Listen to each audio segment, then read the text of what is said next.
back to the Justinian Deception. Just want to do a quick little video, a follow on from the New South Wales Styles Manual, the things I gave you in the last video. I have a book here, Ross on Crime. It's an Australian book and it has all the precedents for Australian law. Very good book, I can highly recommend it. I just want to read you this section. It's on page 443. It's chapter 3.8620, Not to be Learned Tricksters is the heading. So it talks about what the Bar Association is doing, basically. The Bar, British Accreditation Regency. It means that all lawyers, even in the US, pledge allegiance to Britain and are under the rules of the Queen. The Queen is a foreign power. So I want to read you this out of the Bar Association, about the Bar Association. The members of the Bar Association will always be competitors, but I do not doubt that in the future the Bar will be as punctilious as ever in matters of this kind.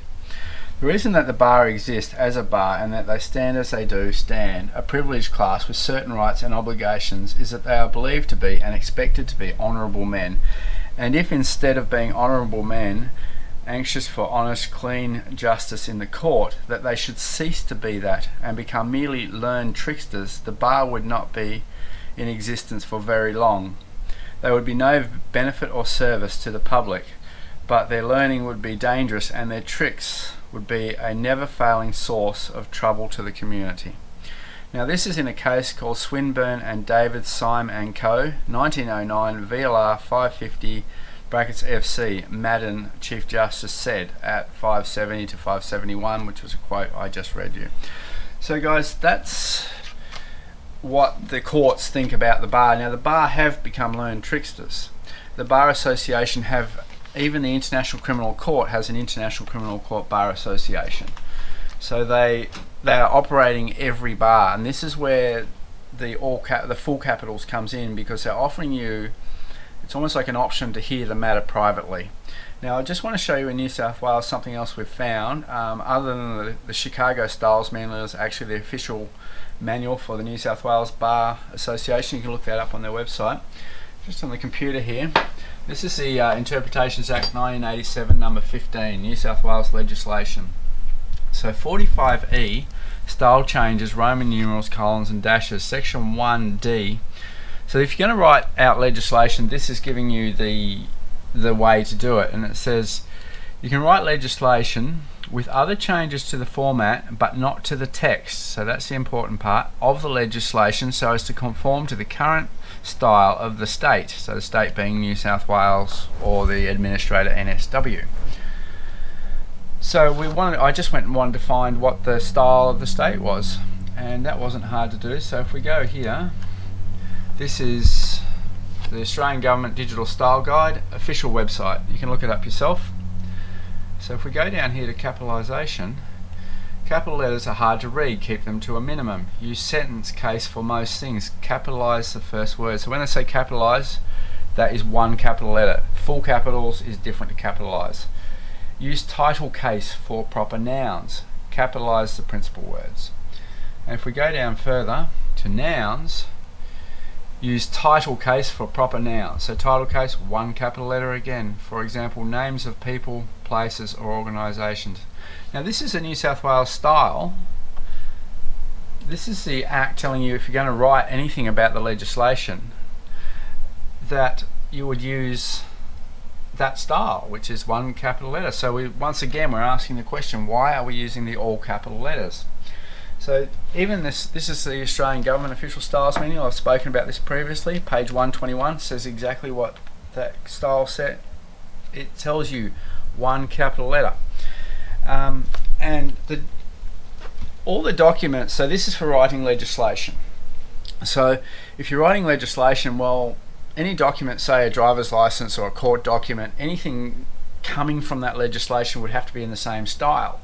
Otherwise you would lose the jurisdiction between it, and this is, Rom's spoken about this previously. One of the obvious limitations of the use of glosses from the spoken written language to represent signs is there is no one-to-one correspondence between the words or signs in any two languages. Once again guys, Chicago Styles Manual, page 666.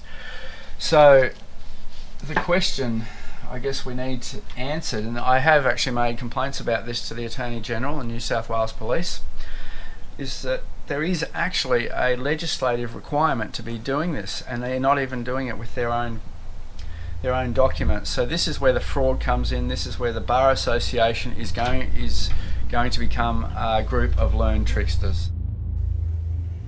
I have in sincerity pledged myself to your service, as so many of you are pledged to mine. Throughout all my life and with all my heart, I shall strive to be worthy of your trust.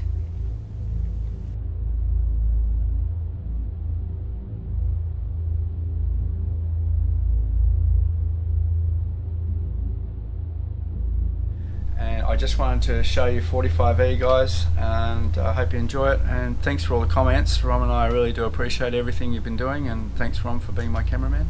Thank you. And see you on the next video.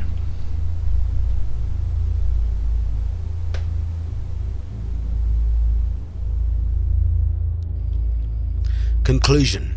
The Queen agreed to act as the first trustee. The Queen, through the deceptions of the Bar and her deceptive legal system, converted you from the trustor of the Queen into the trustee of the Queen without compensation. Voluntary servitude is the agreement to become a slave without compensation. If you have become a slave without ever knowing you were a slave, could this mean that you have been deceived? If slave names and military names appear in all uppercase text, could this mean that your driver license is confirmation that you are nothing but a slave or a military subordinate to the Queen's administrative corporations?